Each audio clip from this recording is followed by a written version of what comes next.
Información precisa, completa, veraz, objetiva e independiente. Directo a tu pantalla. Voz de América en RCR 750.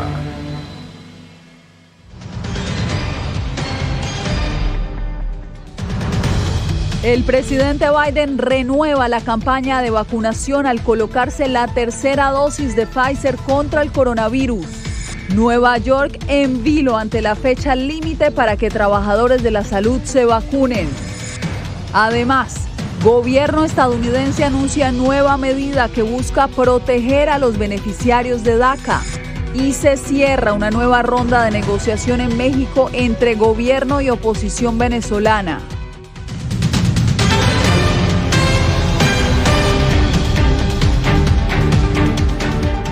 ¿Qué tal? Soy Yasmín López. Empezamos esta semana de información con el presidente de Estados Unidos, Joe Biden, quien recibió este lunes la tercera dosis de la vacuna de Pfizer. Desde la Casa Blanca se impulsa una campaña para concientizar a la población vulnerable y de alto riesgo sobre la conveniencia de vacunarse. José Pernalete nos reporta. Desde la Casa Blanca, el presidente Joe Biden se colocó la tercera dosis de la vacuna Pfizer-BioNTech. Hasta la fecha, esta fórmula es la única autorizada por la FDA para suministrarse como refuerzo en Estados Unidos. Eso es porque la Administración de Alimentos y Medicamentos, la FDA, el Centro para el Control y la Prevención de Enfermedades, los CDC, analizaron todos los datos, completaron su revisión y determinaron los refuerzos para la vacuna Pfizer. Otros vendrán más tarde, supongo. Pero la vacuna Pfizer es segura y eficaz. Han tenido todos los datos que necesitan. La semana pasada, las autoridades en salud pública establecieron que las personas mayores de 65 años de edad, quienes trabajen en el área de la medicina y en oficios de riesgo de exposición al virus, pueden aplicarse una tercera dosis de la vacuna Pfizer. Los refuerzos son importantes, pero lo más importante que debemos hacer es vacunar a más personas. La gran mayoría de los estadounidenses está haciendo lo correcto. Más del 77% de los adultos han recibido al menos una inyección y el 23% no ha recibido ninguna vacuna. Y esa minoría distinta nos está causando mucho daño al resto del país. El presidente Biden recibió la segunda dosis en enero de 2020 y dijo no haber presentado ningún efecto secundario. Reiteró además que define la situación actual como la pandemia de los no vacunados. José Pernalete, Voz de América, Miami. Bien, y este lunes se vence el plazo para que miles de trabajadores de salud de Nueva York certifiquen que ya se vacunaron contra el COVID-19 o de lo contrario perderán su empleo. ¿Defenderán su derecho a decidir o mantendrán su trabajo? Ese es el dilema. Laura Sepúlveda nos acompaña desde la Gran Manzana. ¿Cómo se está realizando la verificación, Laura? Pues en este momento, Yasmín, lo que están haciendo es los nuevos contratistas tienen que tener obligatoriamente la vacuna para poder aceptar el contrato y las personas en el día a día que van llegando a estos centros de salud como el que tengo a mi espalda deben mostrar que su salud se ha encontrado bien, adicionalmente que están vacunados. Se espera en este momento que las personas comiencen a reaccionar frente a lo que va a pasar después de las 12 de la noche, cuando se cumpliría el plazo de tener al menos una dosis de inmunización. Estamos solamente hablando de sentido común, amigos. Así es como la gobernadora de Nueva York explica la necesidad de que personal médico y de ancianatos se inmunice, una medida que en este estado se ha hecho obligatoria y que al cierre de la jornada de este lunes exige haberse aplicado al menos una dosis de la vacuna. He dejado en claro durante mis 4 semanas en el cargo que no iba a cambiar mi posición porque estoy a cargo de proteger la salud de todos los neoyorquinos. La medida que se ha hecho pública aún no parece difundida plenamente entre el personal al que afectaría, cuenta la enfermera Mariam Jafsti. Yo estoy vacunada y no sabía que hoy era un plazo para los no vacunados. Imagino que están sintiendo el miedo de perder su posición, su estabilidad, y asumo que quienes están convencidos de no recibir la vacuna están haciendo planes para encontrar otras formas de generar ingresos. Una preocupación generalizada ha sido expuesta a las autoridades frente al riesgo de la escasez de personal médico, pero asegura el alcalde de la Gran Manzana que la situación está controlada. ¿Estoy preocupado? Sí, pero estoy viendo evidencia de una escasez existencial en los hospitales privados de la ciudad de Nueva York. No lo estoy viendo en este momento. Con seguridad creo que hay grandes desafíos en el resto del estado. Todavía se puede hacer algo, dice la gobernadora de Nueva York, quien ha escuchado la preocupación, pero destaca que el personal tiene hasta medianoche para ir a ponerse la vacuna. No está claro qué pasará este martes en los hospitales neoyorquinos. Se esperaba que para el cierre de esta jornada también comenzaran a aplicar restricciones para alrededor de 150,000 personas que son profesores en escuelas, pero la medida que había sido anunciada por el alcalde de Nueva York quedó congelada después de que una Corte Federal de Apelaciones dijera que la regla debe ser revisada. Pues muchas gracias por la información, Laura. Y la administración Biden anunció acciones para defender el programa DACA y a sus beneficiarios, los llamados soñadores, después de que en julio un juez en Texas pusiera en duda su legalidad. Jacopo Luzzi con el reporte.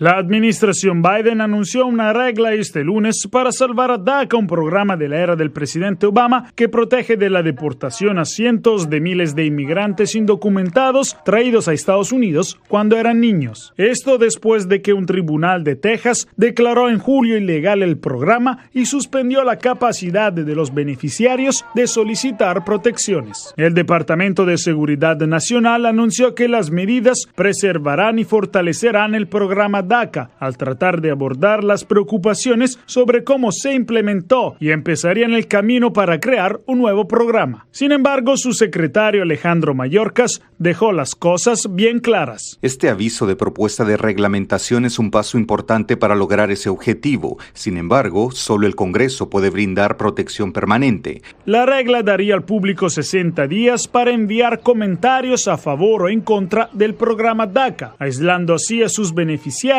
de posibles nuevos desafíos legales que amenazan la existencia del programa, aunque los activistas de inmigración afirman que esta regla no es suficiente. Los beneficiarios de DACA han vivido en el limbo durante demasiado tiempo. Necesitamos un camino hacia la ciudadanía. La publicación de la regla representará el esfuerzo más reciente y significativo de la administración Biden para salvaguardar un programa de inmigración que ha sido amenazado desde 2017, cuando la administración Trump intentó descontinuarlo. Jacopo Luzzi, Voz de América, Washington. La agenda del presidente Biden se enfrenta a una semana crucial en el Congreso. Por un lado, peligra la aprobación de un billonario proyecto de infraestructura y al mismo tiempo la falta de acuerdo en el Congreso amenaza con un posible cierre parcial del gobierno federal. Jorge Agobián nos explica qué está en juego esta semana para el presidente. La Cámara de Representantes intenta ponerse de acuerdo para aprobar un paquete de infraestructura valorado en $1 billón, que forma parte de las prioridades de la Casa Blanca, y lo hace a contrarreloj. El jueves es la fecha límite para evitar la expiración de varios programas de esa rama. Tenemos 3 cosas que hacer: el techo de la deuda, la resolución continua y los 2 proyectos de ley. Si hacemos eso, el país va a estar en muy buena forma. Biden aseguró sentirse optimista a pesar de que miembros de la línea progresista de su propio partido están entre los que podrían bloquear su agenda legislativa. No aprobamos el proyecto de infraestructura sin aprobar la ley Construir Mejor. La pieza de tranca está valorada en otros $3.5 billones en inversión social, que incluye, entre otras cosas, un camino a la residencia para millones de inmigrantes indocumentados. On their ideological and partisan agenda, el proyecto ha sido ampliamente rechazado por legisladores republicanos que lo consideran como una agenda radical. Pero no solo la agenda del mandatario está en juego, también el funcionamiento del gobierno federal. Si para la medianoche del jueves no se logra un incremento del techo de la deuda nacional, se detendrá el funcionamiento de los servicios no esenciales del gobierno. Eso significaría que miles de trabajadores esenciales como militares, agentes fronterizos y empleados federales podrían comenzar a trabajar sin garantía de sueldo, en medio de la inestabilidad económica causada por la pandemia. Los republicanos han manifestado que no tomarán partido en el incremento del techo de la deuda, lo que dejaría en manos del partido de gobierno una acción impopular, cuando el apoyo al presidente Biden ha caído por debajo del 50%, según encuestas recientes. Jorge Agobián, Voz de América, Washington.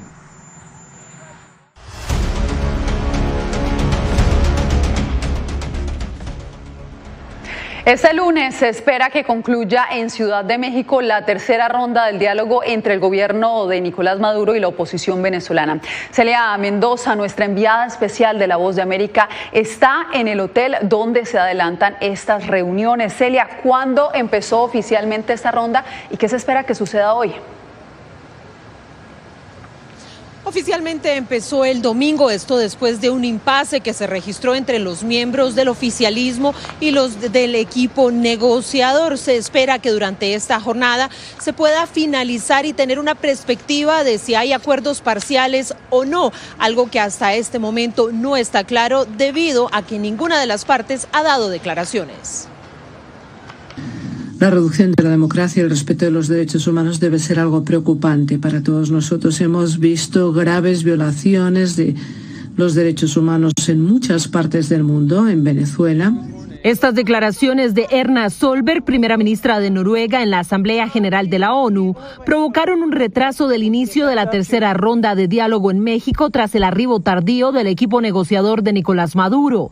El líder negociador noruego, Dag Nylander, debió ofrecer una inusual declaración pública para reiterar el compromiso de su país con este proceso. El equipo facilitador de Noruega quisiera enfatizar que mantendrá y demostrará estricta imparcialidad en su trato con las partes, según las pautas establecidas. Nylander agregó que es fundamental que este proceso de negociación sea entre los propios venezolanos y sin ninguna interferencia indebida. Ya hemos tenido largas conversaciones con el equipo facilitador y desde el punto de vista de la delegación de Venezuela, desde el punto de vista del gobierno bolivariano del presidente Nicolás Maduro, nosotros damos por superada esta situación. Lo que permite trabajar en la agenda con la plataforma unitaria, la cual se refirió a la importancia de abordar el tema de la reforma del sistema judicial.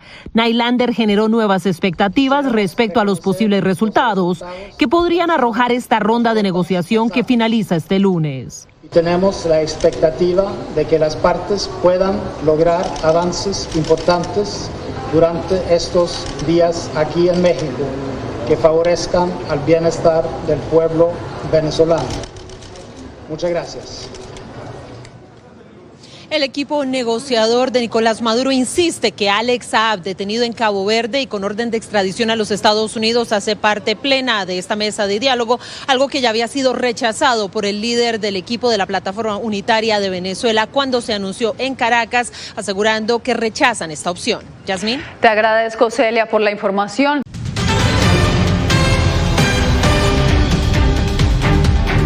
En pocos días, Ecuador prevé iniciar la vacunación contra el COVID-19 en niños mayores de 5 años. La meta del gobierno es inmunizar al 85% de la población para diciembre de este año. Desde Quito, Néstor Aguilera nos tiene los pormenores. Ariel Ipial, de 15 años de edad, recibió en un colegio de Quito la primera dosis de la vacuna contra el COVID-19. Lo veo muy bien, ya que esto nos permitirá a nosotros ya volver a clases, ya de una manera totalmente segura. El adolescente forma parte del 1.300.000 personas entre 12 y 16 años de edad que prevén ser vacunadas hasta mediados de octubre como parte de una estrategia gubernamental que avanza de forma acelerada. Es una forma ágil, transparente y digna del proceso de vacunación. Según la Organización Panamericana de la Salud, Ecuador es el tercer país de Latinoamérica con mayor porcentaje de su población vacunada.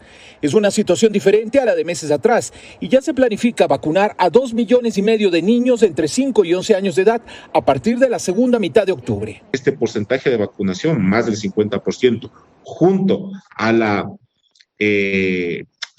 inmunidad ganada por la propio contagio del virus, hace que nosotros tengamos ya unos resultados bastante buenos en cuanto al control de la pandemia. Sin embargo, hay sectores que no se sienten contentos con los resultados. El presidente de la Federación Médica Ecuatoriana calificó al proceso de vacunación como insuficiente. Abrazarse y empezar a felicitarse por un tema como estos simplemente indica la debilidad en la estructura de pensamiento de lo que significa los alcances en realidad del control de esta pandemia. La ministra de Salud, Jimena Garzón, aseveró que se espera vacunar hasta diciembre próximo al 85% de la población. Néstor Aguilera, Voz de América, Quito. En alerta están padres de familia y autoridades en Estados Unidos por el aumento de muertes por sobredosis de fentanilo. Adriana Arévalo nos da los detalles. De acuerdo con los Centros para el Control y la Prevención de Enfermedades, o CDC, de las más de 93,000 muertes por sobredosis del 2020, el 60% se atribuyen a opioides sintéticos como el fentanilo. Entre los grupos más afectados se encuentran los jóvenes y entre ellos los latinos y afroamericanos. Los expertos afirman que parte del problema es que en la calle se venden ilegalmente otras drogas mezcladas con el peligroso fentanilo y los consumidores no lo saben. Cuando se observa la potencia o los efectos del fentanilo, pueden ser de 50 a 100 veces más fuertes que la heroína. Por lo tanto, no consumen la misma cantidad, pero incluso una cantidad muy pequeña puede ser fatal.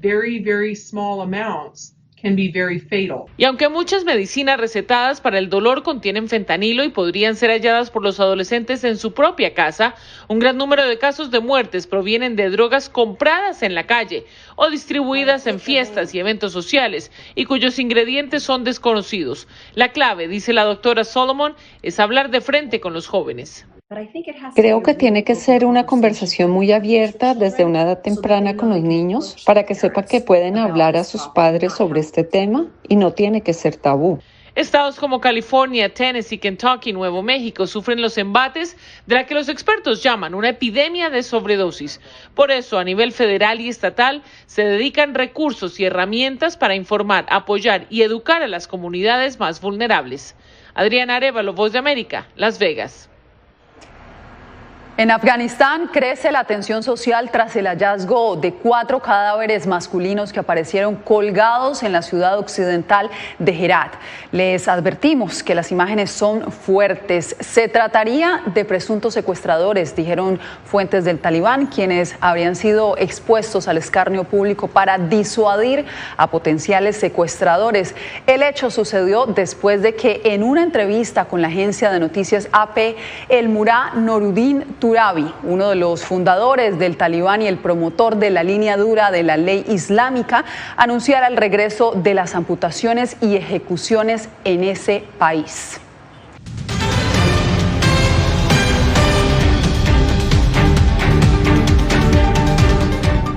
Retomamos la información en el Mundo al Día. La frontera entre Bolivia y Chile se ha vuelto noticia en los últimos días por la dramática situación de los migrantes que la transitan, pero también por la vulneración de sus derechos. Los testimonios y voces de expertos en el siguiente informe de Fabiola Chambi. Lo único que pido es que nos lleven, que nos pongan en el refugio, nos dejen del otro lado, pero que nos saquen de acá. Con desesperación, Eileen Ochoa relata la dura situación que está viviendo junto a sus 4 hijos y su esposo en Colchane, una región chilena que limita con la región boliviana de Pisiga. Entre enero y la primera quincena de septiembre, 12 personas murieron intentando atravesar este paso fronterizo de forma ilegal. Las necesidades humanitarias son las que impulsan a tomar este camino, asegura Diego Pérsico, director y fundador de la ONG Migra Chile. Estos desplazamientos forzados de personas no paran, es una cuestión que va a ser constante. La pandemia pasa a un segundo plano cuando las necesidades humanas son reales y son de vida o muerte. Y desde Bolivia, la directora de Migración Cochabamba, Gala Bustamante, se refiere al proceso de regularización migratoria en el país. La idea es que también podamos tener datos sobre cuál es la migración, cuántos son los ciudadanos que se encontrarían de forma irregular también en nuestro país, y entendiendo que no se pueden vulnerar derechos y que hay un marco de principio de reciprocidad entre países. Sin agua ni alimentos y soportando condiciones climáticas extremas, muchos inmigrantes permanecen en incertidumbre y piden ingresar a una residencia sanitaria en Iquique. Nadie nos ayuda, nos tienen completamente abandonados en este desierto. El gobierno chileno aseguró que de acuerdo a su legislación se puede iniciar un proceso de expulsión contra aquellas personas que incumplan gravemente la regulación migratoria. Fabiola Chambi, Voz de América, Bolivia. En Nicaragua inició la campaña electoral de los partidos políticos que participarán en las elecciones presidenciales y legislativas. Donaldo Hernández nos dice cómo iniciaron las campañas, tanto oficialistas como opositores. La inauguración de esta carretera en el departamento de Rivas, al sur de Nicaragua, forma parte de cientos de actividades que realizó el oficialista Frente Sandinista para iniciar su campaña política. Aunque no participó el candidato Daniel Ortega, sus simpatizantes le hicieron propaganda. Hoy estamos siendo testigos del amor, de una política pública, de un gobierno que piensa siempre en la familia. Otros partidos políticos que participarán de la contienda y que son considerados colaboracionistas hicieron actividades en el departamento de León, al occidente de Nicaragua. La asistencia de simpatizantes fue reducida, pero su candidato, Walter Espinosa, hizo una serie de promesas de llegar a la presidencia. Una Nicaragua con democracia, libertad, igualdad de derechos, que es lo que hoy necesitamos. Sin embargo, las organizaciones de la oposición que quedaron fuera del proceso electoral son muy críticas.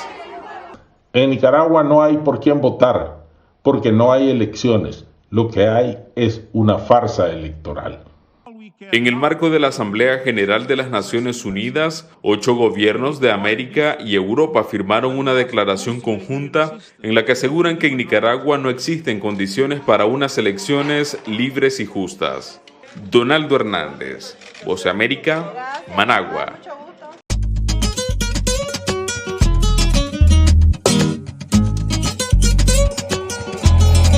Conocida como la mamá de numerosos migrantes de la comunidad LGBTQ en Estados Unidos, Ruby Corado, una mujer trans originaria de El Salvador, conversó con nuestra reportera Diva Lizeth Cash en el mes de la herencia hispana y le contó sobre el trabajo que realiza en defensa de los miembros de su comunidad. De recorrer las calles de Washington como trabajadora sexual a ser invitada por su activismo a la Casa Blanca, así es la vida de Ruby Corado, llena de contrastes. Luego de 30 años, esta mujer trans es referente de la lucha contra los delitos de odio y discriminación hacia la comunidad LGBTQ. Casa Ruby, más que una organización sin ánimo de lucro, se ha convertido en el hogar de miles de personas en Washington DC. Ruby Corado después es como una segunda madre. Ella los brindó apoyo, siempre, nunca los ha dejado de la mano. Ella siempre estuvo ahí, siempre estará con nosotros. Organizaciones como Casa Ruby me han brindado todo el apoyo que he necesitado para poder estudiar. Corado considera uno de sus mayores logros haber servido durante la pandemia a miles de personas sin hogar de Washington, Maryland y Virginia a través de sus programas en 9 sucursales. Puedan llegar a un lugar donde se le puedan abrir las puertas y ellos y ellas puedan construir en su propio futuro, como lo hice yo. Ahora Ruby trabaja en 10 ciudades de Estados Unidos, replicando el modelo Casa Ruby y además en lugares donde considera que podría ayudar a salvar vidas. Estamos en El Salvador y en el Triángulo Norte ayudando a personas inmigrantes para que no vayan a perder sus vidas saliendo de sus países porque no tienen opciones. Casada por segunda vez, Ruby Corado espera ceder su cargo como directora dentro de un año, aunque asegura que la historia del niño afeminado sin pelos en la lengua que llegó a la capital seguirá inspirando a la diáspora latinoamericana de los Estados Unidos. Diva Lizeth Cash, Voz de América, Washington. Y a propósito de la comunidad LGBTQ, sus miembros en Suiza alcanzaron una nueva meta. Tras más de 7 años de debates legislativos, un 64% de los votos en un referendo sirvió para aprobar no solamente el matrimonio entre parejas del mismo sexo, también se aprobó el acceso a técnicas de reproducción asistida para mujeres solteras o parejas del mismo sexo y la vía libre para la adopción de niños. Con esto nos despedimos por hoy. Radio Caracas Radio presentó Voz de América.